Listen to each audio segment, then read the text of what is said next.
Bismillahirrahmanirrahim. Assalamu alaikum, dear students. This session focuses on kinship terms and sociolinguistics. I hope and expect by the end of this session you would have an understanding of how there are certain sociolinguistic dimensions attached to the use of kinship terms across the globe. Well, my dear students, at the very outset of the session, I would like to define the term kinship. Kinship is the system used in the languages to refer to the persons to whom an individual is related through, different kinds of relations. And the use of these terms is called kinship terminology. Kinship terminology or kinship terms are used to name relationships amongst people in a society. Each society has its own kinship terms which reflect actually the culture of the society. The meaning of kinship terms reflects the relationships among kith and kin in each particular society, amongst various relationships of a family, how different relations are viewed by people, what is the attitude of people of a society or the users of a language towards different relationships within the family. Kinship terms provide an insight into that. So, they invoke certain kind of social meanings attached to them. Various kinship terms are used in the various social environments and they connote different kinds of meanings and significance. Kinship terms may differ.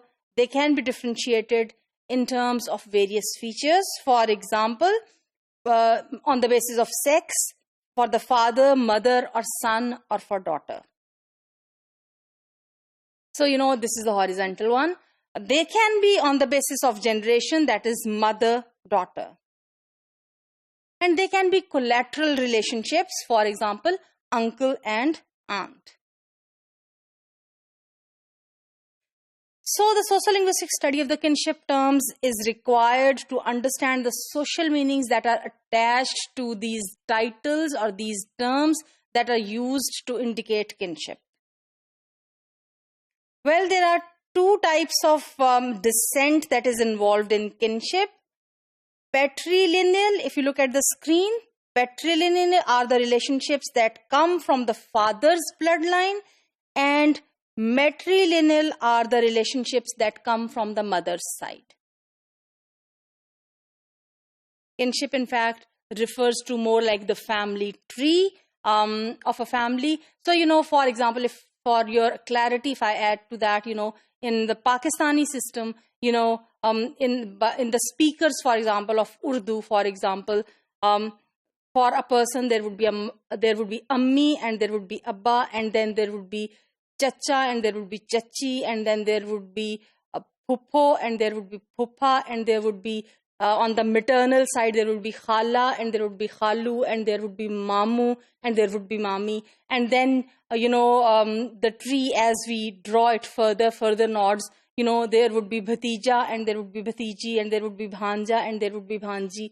And we can compare this, for example, to English, where, this maternal and paternal division of chacha, taya, for example, on one side and mamu on the other side is not made. And for example, the term uncle is used for both. And in the same way, for bhanja and bhatija and for bhanji and bhatiji, respectively, nephew and niece are used, and distinction from the maternal or the paternal kinship side is not made. So, these kind of differences, I hope, as I have given the example, they help us understand how does society have certain attitudes towards these kinship relations. In many societies, kinship is the most important social organizing principle along with gender and age. I would just show you kind of a tree example to make it clear. Well, my dear students, if you look at the screen, as I have already mentioned, this is a basic way of how, kinship terms are, categorized in sociolinguistics. This is the ego, that is the person whose kinship terms we are looking at. That person can be a daughter or can be a son. By the way, in all this mapping, throughout, if you notice, certain circles and certain triangles are used. All the circles stand for female and all the triangles stand for male. So, for this person who is a daughter or a son, in this case, if we look at the parents, here at the center is this male who may have a daughter, who may have a son as, immediate descendants, and who has descended from a mother and a father. Now, if we look at the father's side, possibility of an uncle or an aunt. Then possibility of female and male cousins from the aunt's side, possibility of female and male cousins from the uncle's side. Same goes for the processes here from the maternal side. And here in yellow, you can see this ego, this person who may have a daughter or may have a son descending from him, and who has mother and father, at the top, from where his lineage has descended, as the parallel can have a brother and a sister. And further bifurcations are made in various societies. For example, how instead of using term cousin here and the term cousin here, for example, from father's uncle side and mother's aunt's side, for example, the category, there can be different kinship terms that can be used in different cultures. Well, my dear students, when we look at the historical perspective or the historical view of these kinship terms, anthropologist Lewis Henry Morgan from 1818 to 1881 was the first person who first surveyed these kinship terminologies.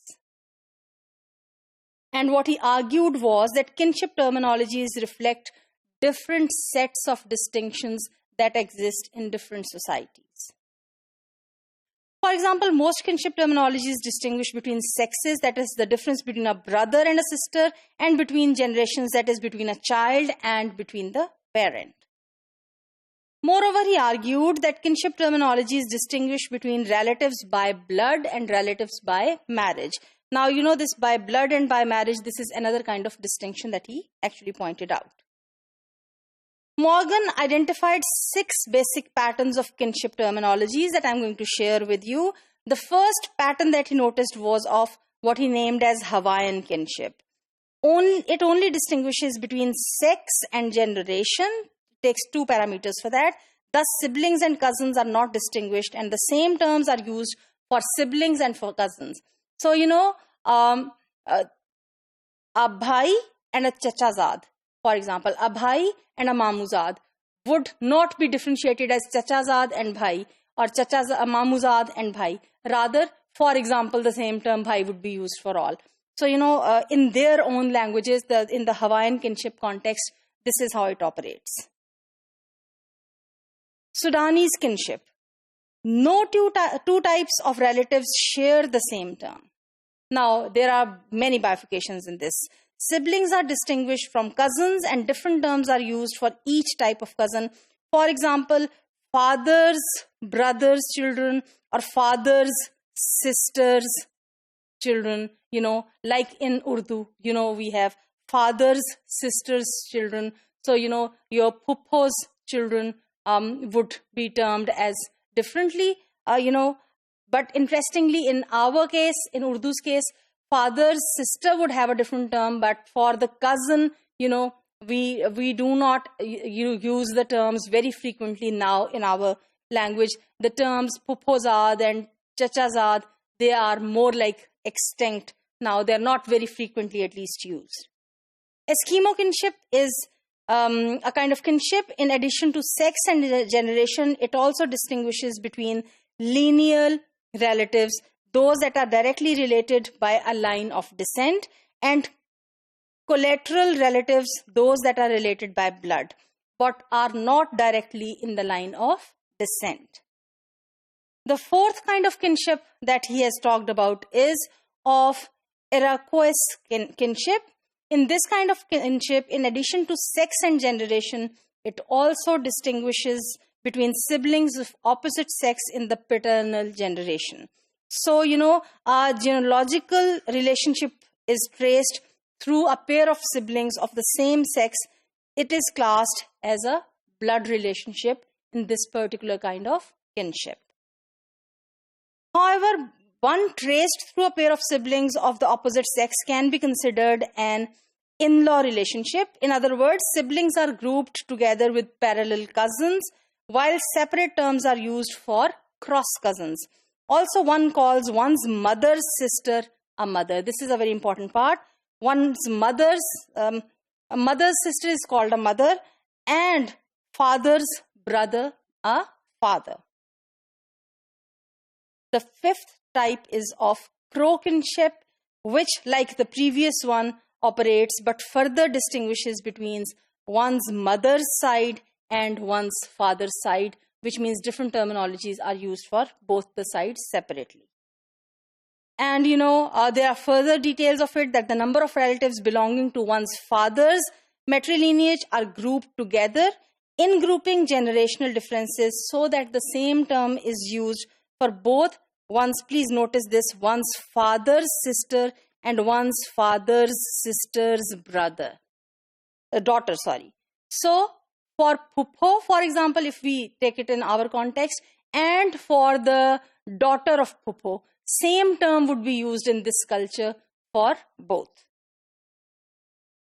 The last type that he has pointed out is of Omaha kinship, which also works like two previous categories that I have mentioned, with the addition that a number of relatives belonging to one's mother's patrilineage, that is mother's father's side, are grouped together, ignoring generational differences so that the same term is used for one's mother's brother and one's mother's brother's son, which means for Mamu and for a Mamuzad male, the same term would be used.